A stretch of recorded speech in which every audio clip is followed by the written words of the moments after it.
Trump yaragize ati ikintu cyaransekuye ku gutwi nti icyo ni igiki, nako ni igisasu. Nahise mu cyumweru gishize Trump yarongeye atorerwa kuyobora abarepublikani mu mwanya w'umukuru w'igihugu. Trump niwe uziyamamaza kuri uyu mwanya muri uyu mwaka wa 2024 ahagarariye abarepublikani nk'ujya ku mwanya wa perezida. Nta cyatunguranye nk'ibisanzwe. Ni inama yabaye mu gihe hari hamaze igihe gitoya ari kwiyamamaza n'ubundi nk'uzahagararira abarepublikani. Trump ari kwiyamamaza mu cyumweru gishize, mu cyumweru cyari cyabanje nibwo yarashwe. Nabyo ntabwo byatunguranye ko yarabigarutseho muri uyu mwiherero w'abayobozi bakuru b'abarepublikani. Ni umwiherero uba buri gihe iyo amatora ya perezida yenda kuba, mu rwego kugira ngo bahamye umukandida wemewe uzaba ahagarariye ishyaka ryabo mu matora bahanganye n'abademokarate. Byari byitezwe ko azaba ahanganye na muzehe Joe Biden, uyu munsi ni perezida wa Repubulika Leta Zunze Ubumwe za Amerika. Trump ari kugirirwa icyizere n'abarepublikani nyuma yo gucika imijugujugu y'abantu benshi ndetse n'inkiko. Ni ibyaha birenga 10 yashinzwe mu nkiko, byose byari bigamije kumubuza kugana mu kuba yasubira muri White House bwa kabiri, aho yavuye 2021 agasimburanwa na Joe Biden. Kugeza uyu munsi bari bagihanganye mbere y'uko yandika ibaruwa yegura. Trump muri uyu mwiherero w'abarepublikani yanahawe umwanya wo kugaragaza uko azayobora igihugu gihanganye natsinda amatora cy'igihangange nka Amerika naramuka atsinze amatora. Trump yemeye nk'uziyamamaza nka perezida wa Leta Zunze Ubumwe za Amerika, naho James David Vance nawe bazaba bari kumwe nk'uziriza cyangwa se vice perezida igihe abazaba batsinze amatora. Donald Trump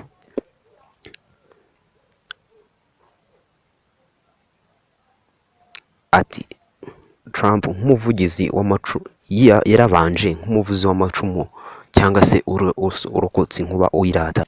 Trump yavuze ku mishinga y'akataraboneka afitiye igihugu cye cya Leta Zunze Ubumwe za Amerika naramuka atsinzwe, mu mwiherero wamaze iminsi ine yose mu nyubako yitwa Savile Arena. Nta cyatunguye Donald Trump niwe watoranyijwe n'ubundi nk'ibisanzwe n'abakuru b'ishyaka rya Republican.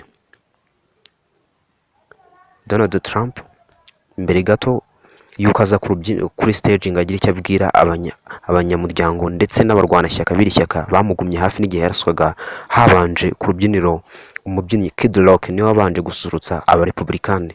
Ufite indirimbo yakunzwe cyane muri Amerika yitwa America. Nyuma y'ibirori bikaze mwenyewe Trump warokotse inkuba nawe yaraje aritaka karahava koko. Mu mibare benshi bavuga yuko yagiye anabeshya. Trump yinjira yari afite igipfuko ku gutwi. Ni ibintu abarepublika bose bakoze mu rwego rwo kwerekana ko bifatanyije nawe. Trump yarakomeje yinjira imbere abagezaho imbwirwaruhame ire 90 yose ari kubabwira ahagaze, bigaragara ko umubiri uri fite intege nkeya. Trump yaragize ati ikintu cyaransekuye ku gutwi nti icyo ni igiki, nako ni igisasu. Nahise mpamagara abashinzwe umutekano, nabo nk'intore babikora kinyamwuga. Ibintu babisubiza mu buryo, ni ibintu byabaye byihuse. Ati nshimira abantu banjye, nako ni inshuti zanjye, ni inkoramutima bari bahagaze bari kumwe nanjye. Mu maso yabo harimo urukundo, ntibifuza kunsiga. Nk'ibisanzwe Trump ntiyari gusoza atavuze ko bahanganye mu matora, dore ko byari bikigaragara ko ariwe bagihanganye uwo munsi ni Joe Biden. Kugeza uyu munsi niwe basimburanye, ni nawe uyoboye Leta Zunze Ubumwe za Amerika. Gusa naho ntago yigeze akunda kubivuga mu mazina nk'ibisanzwe, dore ko mbere yakunda kuvuga umuntu bahanganye mu mazina akamugarukaho kenshi. Bwana Trump yaragize ati twese hamwe tugiye kubaka igihugu cyituze, kunga ubumwe, iterambere n'ubwigenge bw'abanyamerika bose. Ati ntabwo nzayobora igihugu cy'abantu bamwe ngo abandi mbareke, ahubwo igihugu cyose tuzaba turi hamwe, tuzafatikanya kuzamura ibendera rya Amerika ryo hino ku isi, twunga ubumwe dufatanye urunana. Trump kuri Pelosi yaragize ati uyu mugore ni umusazi. Uretse kunegura Biden, Trump yakomeje avuga kuri gihe yari mu nkiko aregwa ibirego akayaba ati bakwiye kureka gukoresha intwaro yo kurwanya abandi batavuga rumwe bitwaje inkiko. nk'ubu byakoreshejwe nk'intwaro yo kundwanya kugira ngo ntazongera kwiyamamaza, ariko n'ubundi ukuri kwarangiye kujya ahagaragara. Yaravuze ati tugomba kwirukana abimukira, ati bigakorwa cyane tugomba gushyira imbere. Yaragize ati twabaye nk'ingaranti, abantu benshi barara baduseka hirya no hino ku isi, ni twebwe turimo abimukira benshi. Ibyo tugomba kubishyiraho iherezo muri manda itaha. Nk'ibisanzwe mu mibare y'ibifatika, Trump yarabashutse karahava, abandi bati yaradushutse natwe turumirwa. Trump yari kuvuga wagira ngo ari gukina comedy. Trump yaragize ati ku rukuta rwa Mexique rw'amajyepfo twarubatse, dore ko kuri manda yanjye haburaga gato ngo tururangize. Ubwo yarabeshyaga kuko bubatse hasi nibura kilometero 800 gusa ku manda ye y'imyaka 4.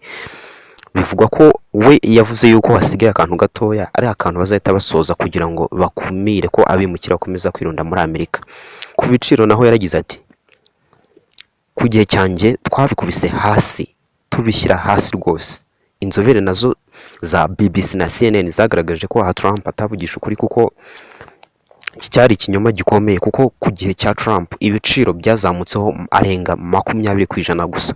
Ni ibintu abantu batakomeje kugenda bumva kimwe na Trump. Trump ibi ntibyatunguranye nyuma yanjye, yaravuze ati nyuma yanjye reba ibyabaye kuri Biden. Trump nakasamutwe. Iyi mibare yose BBC yarayinyomoje igaragaza ahubwo uyu munsi aribwo byagabanyutse. Urugero ni mu kwa gatanu 2024 ibiciro byari byazamutseho 3% gusa, ugereranije na Trump byazamutseho 20%. Trump ati ku gihe cyanjye Amerika nta gihugu itaribanye nacyo neza. Ati reba uyu munsi ahantu hose intambara. Yavugaga Ukraine, Israel, Palestine ndetse n'ahandi hatandukanye. Uyu munsi Amerika iri hirya no hino mu ntambara. Trump ajya himba imibare yari kubwira abantu ku bintu by'imibare iganagara, bakakeka ko yaba ari gukina comedy. Trump ikindi muhanuka yaragize ati imisoro yaramanutse nkihari, ariko reba aho bigeze uyu munsi, abantu turi mu kaga. Yaravuze ati uyu munsi abanyamerika babangamiwe no kuba batabasha kugura imodoka zikoresha essence, ariko kuri manda yanjye itaha nibantora tuzasubizaho ko umuntu yagura imodoka ashaka akayigura uko abishaka ndetse ku giciro gito. Aha nabwo yarabeshyaga CNN. Trump yabeshyaga kuko uyu munsi nta tegeko ribuza umunyamerika kugura imodoka ikoresha essence nk'uko Trump yabivuze. Byose Trump agenda bivuga uko abishaka. Uretse ubuhamya bwa Trump, umuryango wa Trump nawo wahawe umwanya wo kugaragaza uko wiyumva ndetse no gushyigikira umukandida wabo akaba na papa wabo. Trump bitekerezwa ko nyuma y'amatora naramuka atowe nka perezida wa Repubulika ibintu byinshi bizahinduka mu mibanire mpuzamahanga. Trump ntakozwa ko Amerika yakabaye kugeza uyu munsi iri muri NATO. Bitekerezwa ko azabishyiramo imbaraga akanayikuramo, dore ko ari nayo ishoramo amafaranga menshi. Kugeza uyu munsi bisa naho NATO ari Amerika ko ari ishoramo amafaranga menshi, bigatuma ibasha kugira ubushobozi bwo guhangana n'Uburusiya umunsi ku munsi. Umva aka kantu, ugira umunsi mwiza. Ibiganiro nakagaruka.